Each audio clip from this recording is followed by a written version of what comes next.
ಬೇರೆ ಬೇರೆ ವಿಚಾರಗಳಿಗೆ ಮಾತಾಡ್ತಾರೆ.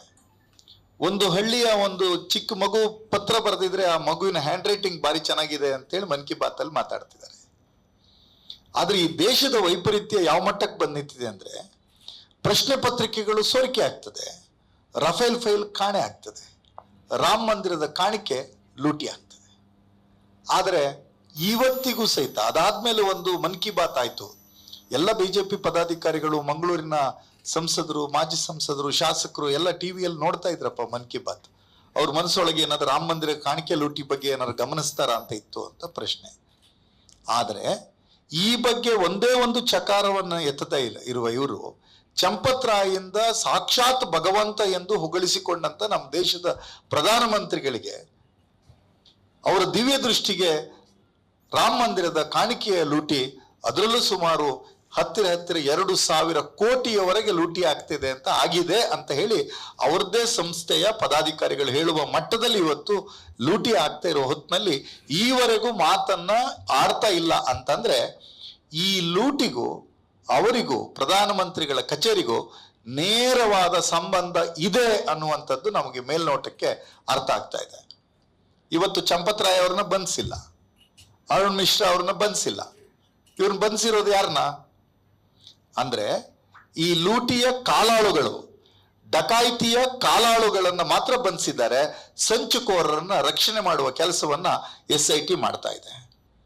ಅಪರಾಧಿಗಳಿಗೆ ಉತ್ತರ ಪ್ರದೇಶದಲ್ಲಿ ಉಳಿಗಾಲ ಇಲ್ಲ, ಅಪರಾಧಿಗಳಿಗೆಲ್ಲರಿಗೂ ಬುಲ್ಡೋಸರ್ ಶಿಕ್ಷೆ ಅಂತ ಹೇಳ್ತಕ್ಕಂಥ ಆದಿತ್ಯನಾಥ್ರವರು ಅವರ ಬುಲ್ಡೋಸರ್ಗಳಿಗೆ ಈಗ ಮೋಸ್ಟ್ಲಿ ಪೆಟ್ರೋಲ್ ಡೀಸೆಲ್ ಏರಿಕೆ ಆಗಿರೋದ್ರಿಂದ ಅವರ ಬುಲ್ಡೋಸರ್ಗೆ ಪೆಟ್ರೋಲ್ ಡೀಸೆಲಿನ ಕೊರತೆ ಇದೆ ಅಂತ ಕಾಣ್ತಾ ಇದೆ.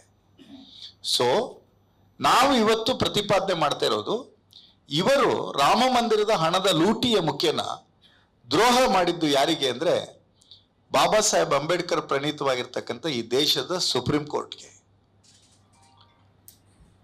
ಮತ್ತೆ ಯಾರಿಗೆ ದ್ರೋಹ ಮಾಡಿದ್ರು ಅಂದ್ರೆ, ಇವರು ಬಿತ್ತಿದ ವಿಚಾರಗಳನ್ನು ನಂಬಿಕೊಂಡು ಕರಸೇವೆಗೆ ಅಂತ ಹೋಗಿ ಅವತ್ತಲ್ಲಿ ಗೊಂದಲಗಳಾದಾಗ, ಗಲಾಟೆ ಘರ್ಷಣೆಗಳಾದಾಗ, ಲಾಠಿ ಚಾರ್ಜ್, ಗೋಲಿಬಾರ್ಗಳ ಪರಿಣಾಮದಲ್ಲಿ ಮೃತರಾಗಿರ್ತಕ್ಕಂಥ ಆ ಕರಸೇವಕರು ಅಂತ ಹಣಪಟ್ಟಿಯನ್ನು ಕಟ್ಕೊಂಡಿದ್ರಲ್ಲ, ಅವರುಗಳಿಗೆ, ಅವರ ಕುಟುಂಬಕ್ಕೆ ದ್ರೋಹವನ್ನು ಮಾಡಿದ್ದಾರೆ. ಯಾವ ಕರಸೇವಕರು ಸತ್ತೋದ್ರು ಅಂತ ತಿಳಿದು ಅವರ ಚಿತಾಭಸ್ಮ ಅಂತ ಹೇಳಿ ತಂದು ಊರಲ್ಲಿ ಮೆರವಣಿಗೆ ಮಾಡಿ ಆ ಚಿತಾಭಸ್ಮದ ಡಬ್ಬಿಯ ಪಕ್ಕದಲ್ಲಿದ್ದಂತಹ ಮತ್ತೊಂದು ಡಬ್ಬಿಗೆ ಕಾಣಿಕೆಯನ್ನು ಹಾಕಿಸ್ಕೊಂಡ್ರಲ್ಲ, ದೇಣಿಗೆಯನ್ನು ಸಂಗ್ರಹ ಮಾಡಿದ್ರಲ್ಲ, ಆ ಚಿತಾಭಸ್ಮಗಳಿಗೆ ದ್ರೋಹವನ್ನು ಮಾಡಿದ್ದಾರೆ. ಮತ್ತು ಉಡುಪಿಯ ಶ್ರೀ ವಿಶ್ವಪ್ರಸನ್ನ ತೀರ್ಥರು ಕಾಂಗ್ರೆಸ್ ಹೇಳ್ತಿದ್ದ ವಿಚಾರವನ್ನು ಅವ್ರು ಈಗ ಹೇಳಿದ್ದಾರೆ.